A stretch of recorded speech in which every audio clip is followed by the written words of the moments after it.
Hello everyone, this is me Sadia here मैं आपके लिए लेके आई हूँ एक और रीडिंग जो कि होगी for whoever needs it. Topic reading का रहेगा कि नेक्स्ट 48 आवर्स में आपकी लव लाइफ में क्या होने वाला है। जो भी सिचुएशन है राइट नाउ आपकी, आप उस सिचुएशन के अकॉर्डिंगली इसको देख सकते हो। इस रीडिंग में हम ओरेकल कार्ड्स इंक्लूड करेंगे, सो स्टे ट्यून। और रीडिंग शुरू करने से पहले रिमाइंड करवाऊंगी कि ये एक जनरल रीड है, सबके साथ मैच कर भी सकती है और नहीं भी। जो बातें, जो मैसेजेस आपकी लाइफ में आपके सिचुएशन के साथ मैच करते हैं, उन मैसेजेस को पिक करो और बाकी सबको छोड़ दो। अगर आप पर्सनल रीडिंग्स चाहते हो पेपॉल से या इजी पैसे से पेमेंट कर सकते हो। सिर्फ तभी रीच आउट करो ताकि आपका भी टाइम वेस्ट नहीं हो और मेरा भी। लेट्स सी कि क्या होने वाला है आपकी लाइफ में नेक्स्ट 48 आवर्स में। Let's find out. 9 of Swords, Ace of Pentacles, King of Swords, 5 of Cups. Underneath the deck, you have 4 of Cups. मुझे लगता है कि आप बहुत ज़्यादा स्ट्रेस्ड हो राइट नाउ अपनी लव लाइफ को लेकर। हो सकता है कि आपके पास आपकी करंट सिचुएशन एक इंसान के साथ चल रही है जहाँ पर मे बी आप उससे बहुत ज़्यादा अटैच्ड हो, बहुत ज़्यादा प्यार करते हो। पर्सन जो है वो नॉन कमिटल है फॉर नाउ, या एटलीस्ट वो आपसे बात नहीं कर रहा। नॉन कमिटल है या नहीं वो नहीं पता, लेकिन एटलीस्ट वो आपसे बात नहीं कर रहा। अगर आप उससे बात करने की कोशिश भी करोगे तो वो इग्नोर करेगा। ये सिचुएशन है फ़िलहाल। लेकिन आप इस चीज़ का इतना ज़्यादा स्ट्रेस ले रहे होगे कि आपकी लाइफ में कुछ अच्छा भी होगा तो आप उसको दूर कर रहे होगे। आप उसकी सैडनेस की वजह से आप चीज़ों को पुश अवे कर रहे हो। कुछ अच्छी अपॉर्चुनिटीज़ भी आनी होंगी, चाहे वर्क से रिलेटेड हो, चाहे लव लाइफ से रिलेटेड हो, आप उनको इग्नोर करोगे। आप में से कुछ लोगों के लिए हो सकता है कि एक प्रपोजल भी आपकी ज़िंदगी में आए मैरिज के लिए। एक नया रिलेशनशिप ऑफर हो आपको किसी स्पेसिफिक समवन की तरफ से, लेकिन आप उन ऑफर्स को भी लेने के लिए रेडी नहीं होगे क्योंकि you are so mourning over the lost right now. जो कि आपके पर्सन के साथ आपका कनेक्शन ख़त्म हुआ है या फिर बातचीत नहीं हो रही, you are so caught up with that कि आप अपनी ज़िंदगी को होल्ड पे कर रहे हो। आप अपनी लाइफ में अपने डिसीजंस को होल्ड पे कर रहे हो सिर्फ इस इंसान के लिए जो कि राइट ना आपसे बात नहीं कर रहा। मुझे लगता है कि ऑफर्स आपके लाइफ में बहुत होने वाली हैं आगे भी जाकर। अभी नेक्स्ट 48 आवर्स में भी आप देखोगी कि कोई ना कोई एटलीस्ट आपको अप्रोच करेगा टूवर्ड्स चाहे वो फ्रेंडशिप के पर्सपेक्टिव से हो, चाहे वो रिलेशनशिप के पर्सपेक्टिव से हो, लेकिन कोई आपकी तरफ एक्शन लेगा। लेकिन कहीं ना कहीं आप उन चीज़ों को रोक रही हो जस्ट बिकॉज, या रोक रहे हो जस्ट बिकॉज कि ये एक स्पेसिफिक समवन है जो आपको चाहिए और वो आपसे बात नहीं कर रहा राइट नाउ। मुझे लग रहा है कि ऐसी सिचुएशन रहेगी और काफ़ी ज़्यादा आप स्ट्रेस्ड हो क्योंकि मुझे लगता है कि आपकी रातों की नींद भी काइंड ऑफ काफ़ी ख़राब हुई हुई है। रात को आप बार बार शायद उठते हो, चेक करते हो फ़ोन उसका कि उसने मैसेज किया या कॉन्टैक्ट किया है या नहीं। बहुत ज़्यादा स्ट्रेस्ड हो आप। मुझे लग रहा है कि नेक्स्ट 48 आवर्स में ये स्ट्रेस कंटिन्यू रहने वाला है। एक पर्सन आपकी तरफ डेफिनेटली एक्शन लेने वाला है लेकिन आप उससे बात नहीं कर रहे हो, मुझे नहीं लग रहा। और ये पर्सन सीम्स लाइक कि आपको वो सब दे सकता है जो आप चाहते हो राइट ना अपनी लव लाइफ में, लेकिन क्योंकि आप इस इंसान को चांस ही नहीं दोगे तो हाउ वुड दैट हैपन। कहीं ना कहीं मुझे लगता है कि ये पर्सन आप अपनी रास्ते में ये पर्सन आपके रास्ते का ब्लॉक है जिससे आपने आगे बढ़ना है, लेकिन समहाउ आप इस बैगेज को छोड़ नहीं पा रहे हो। आप में से हो सकता है कि काफ़ी सारे लोगों के लिए ये पर्सन फ्रॉम द पास्ट हो जिसके साथ कनेक्शन कम्प्लीटली ख़त्म है, लेकिन आप चाहते हो कि ये पर्सन वापस आए, प्रपोज करे, शादी हो इसी इंसान से। लेकिन सिचुएशन मुझे लग नहीं रहा कि ऐसी करके कुछ हो सकती है। मुझे लगता है कि ये ऑफ़र जो आपकी ज़िंदगी में आ रही है, ये आपको एक अपॉर्चुनिटी मिल रही है डिवाइन की तरफ से जिसमें आप अपने आप को मूव ऑन करवा सकते हो पास्ट के पर्सन को लेट गो करते हुए। लेकिन क्या आप ये करोगे, मुझे लग नहीं रहा क्योंकि मुझे लग रहा है कि यू आर स्टिल क्राइंग उस इंसान को लेकर जिसके साथ सिचुएशन ख़त्म हो चुकी है। आप उस इंसान के बारे में सोचोगे, उसके बारे में इतना सोचोगे कि आप अपना टाइम वेस्ट भी करोगे, साथ साथ में चीज़ें रोक भी रहे हो। एक साइड पे आपके पास ऑफर्स आ रही हैं, आप उनको इग्नोर कर रहे हो, निगलेक्ट कर रहे हो। वेट आप इस इंसान का करो जो कि आपसे बात भी नहीं कर रहा। आपको प्यार चाहिए, आपको वो इमोशनल फुलफिलमेंट चाहिए, लेकिन जो वो दे रहा है पर्सन वो भी आप लेने के लिए रेडी नहीं हो। तो मुझे लगता है कि काफ़ी हद तक आप जो चाहते हो वो आपको इस इंसान की सूरत में मिलने वाला है नेक्स्ट 48 आवर्स में। लेकिन आप क्या वो ऑफ़र ले रहे हो? क्या आप इस इंसान को अपनी ज़िंदगी में आने देते हो इस ऑफ़र के साथ जो वो लेकर आ रहा है? ये शादी का प्रपोजल हो सकता है, कोई ऐसा इंसान आपकी ज़िंदगी में आना चाह रहा है जो कि इंटेंशन उसकी शादी की हो, वो भी पॉसिबिलिटी है। हो सकता है आपके फाइनेंशियल से कनेक्टेड हो पर्सन, हो सकता है कि आपकी फैमिली के थ्रू या फ्रेंड्स के थ्रू ये इंसान आपकी ज़िंदगी में आए, क्योंकि मुझे लग रहा है कि काफ़ी हद तक ये इंसान रेडी और प्रिपेयर्ड होगा to have a relationship that is shaadi, वो वाला चीज़ नहीं कि बॉयफ्रेंड गर्लफ्रेंड बन के देखते हैं। अगर ये आपका कोई फ्रेंड है, पास्ट लवर है, वो भी पॉसिबिलिटी है, लेकिन ये वाला पर्सन नहीं है जिसका आप इंतज़ार कर रहे हो। सो डेफिनेटली मुझे लगता है कि ये पर्सन आपकी ज़िंदगी में, आपकी ज़िंदगी की जो रुकी हुई चीज़ें हैं उनको आगे ले जाने में बहुत इम्पॉर्टेंट है। नॉट जस्ट दैट, बल्कि आप जो हमेशा से विश करते आए हो वो ये पर्सन उस विश, उस डिज़ायर की फुलफिलमेंट भी है।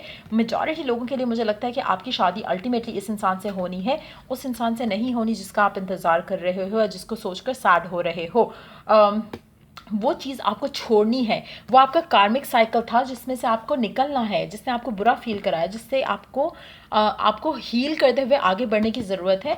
और तब आप अपनी ज़िंदगी वैसे जियोगे जैसे आप चाह रहे थे, वैसे जियोगे जैसे आप हमेशा विश करते थे, डिज़ायर करते थे। तो मुझे लगता है कि ये पर्सन जो आ रहा है आपकी ज़िंदगी में नेक्स्ट 48 आवर्स में, ये पर्सन आपकी ज़िंदगी में वो खुशियाँ लेकर आने वाला है जो आप हमेशा से सोचते थे। लेकिन ये वो पर्सन नहीं है जिसकी तरफ से आपको ये खुशियाँ चाहिए, और इसलिए आपके गार्ड्स थोड़े अप रखोगे। लेकिन क्योंकि you are destined to be with this person, तो ये आपका पर्सन जो है, इससे आपकी शादी की जो है वो वर्कआउट हो जाएंगी चीज़ें। Let me take some more cards. Let me take a clarifier for this energy here, King of Swords की और Five of Cups की, क्योंकि ये तो पर्सन डेफिनेटली ये है, लेकिन who is this person? Let's see some clarifier for the King of Swords.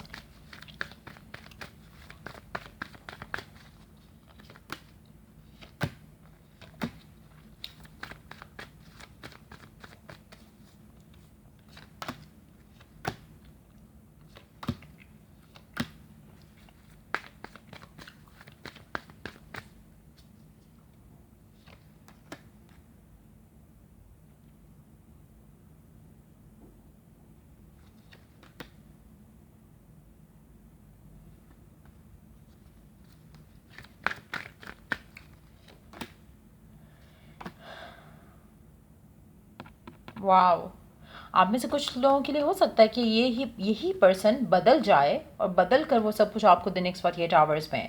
So definitely एक प्रपोजल तो आपका आने वाला है, चाहे ये इसी इंसान के साथ है, चाहे किसी और इंसान के साथ है। क्योंकि ये जितने भी कार्ड्स हैं, अगर हम इसके लिए इसकी क्लैरिफायर लें कि नेक्स्ट 48 आवर्स में आपकी ज़िंदगी में क्या आने वाला है, क्या होने वाला है, हो सकता है कि ये पर्सन को रियलाइज़ हो जाए और ये आपकी तरफ कदम बढ़ाए। हो सकता है कि ये सोच रहा हो अभी कि ये आपकी तरफ कदम बढ़ाना चाहता है, आपके साथ कनेक्शन को आगे ले जाना चाहता है। लेकिन लेट मी सी, एक सेकेंड, बहुत ज़्यादा चांसेस है कि miraculously underneath the deck we do have the star card. Miraculously हो सकता है कि ये वही पर्सन जो कि नॉन कमिटल था या अनएक्सप्रेसिव था, वो रेडी हो जाए अपना प्यार एक्सप्रेस करने के लिए और सडनली वो आपकी तरफ कदम बढ़ाए। उसके बहुत ज़्यादा स्ट्रॉन्ग चांसेस लग रहे हैं मुझे अब यहाँ पर जितने भी कार्ड्स से, सबके हिसाब से मुझे लगता है था कि आप बहुत ज़्यादा स्ट्रेस ले रहे हो और इसलिए आप आपकी लाइफ में कोई नया ऑप्शन भी आ रहा है तो आप उसको चूज़ नहीं कर रहे हो। लेकिन समहाउ ये पर्सन अनएक्सपेक्टेडली आपकी लाइफ में वापस आने वाला है। अब कुछ लोगों के लिए एक और सिचुएशन थोड़ी ट्विस्टी हो सकती है इस तरह से कि हो सकता है कि जब ये पर्सन आपकी ज़िंदगी में आए तो ये पर्सन भी आ जाए। सो इसकी भी पॉसिबिलिटी है। हो सकता है कि ये भी अपीयर हो जाए जो कि नॉन कमिटल था, बात नहीं कर रहा था। नेक्स्ट 48 आवर्स में जैसे ही आपकी ज़िंदगी में ये पर्सन आता है, हो सकता है कि ये भी कहीं से आपकी ज़िंदगी में वापस आ जाए जो कि आप एक्सपेक्ट भी नहीं कर रहे होगे। क्योंकि हो सकता है कि काफ़ी टाइम से उस इंसान से आपकी कोई बात नहीं हुई हो। क्योंकि मुझे मेजॉरिटी लोगों के लिए लग रहा है कि ये पर्सन वो वाला पर्सन किंग ऑफ सोर्ड्स वाली एनर्जी नहीं है। लेकिन क्योंकि वो पर्सन भी आ रहा है with an intention to get married to you, तो मुझे लगता है कि हो सकता है कि ये पर्सन डिफरेंट हो। ये वाला जो जो ये है, ये मुझे लग रहा है कि ये तो आ ही इस इंटेंशन के साथ रहा है। और मेजॉरिटी लोगों के लिए मुझे लग रहा है कि आपकी शादी इसी इंसान से होगी। लेकिन उसके चांसेस हैं कि ये पर्सन जो है किंग ऑफ सोर्ड्स वाली जो एनर्जी है वो बदल जाए, आपको लेकर उसकी एनर्जीज जो हैं वो बदल जाएं और वो आपकी तरफ आ जाए, स्पेशली अगर आप मैनिफेस्ट कर रहे थे। लेकिन मेजॉरिटी लोगों की शादी होते मुझे इस इंसान के साथ दिख रही है। हो सकता है कि पहले आप रेडी थे, वो नहीं थे, और अब वो रेडी हैं, लेकिन आपकी शादी इस इंसान से होती दिख रही है मुझे। So there is going to be something और the other which is going to be like twist रहेगा।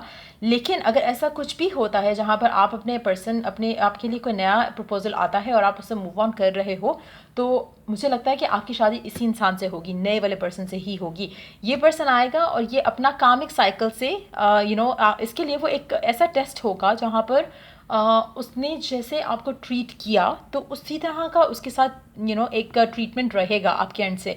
नॉट दैट कि आप पर्पसली हर्ट करोगे उस इंसान को, लेकिन वो आपको देखेगा किसी और का होते हुए। इस तरह की एनर्जी मुझे लग रही है यहाँ पर।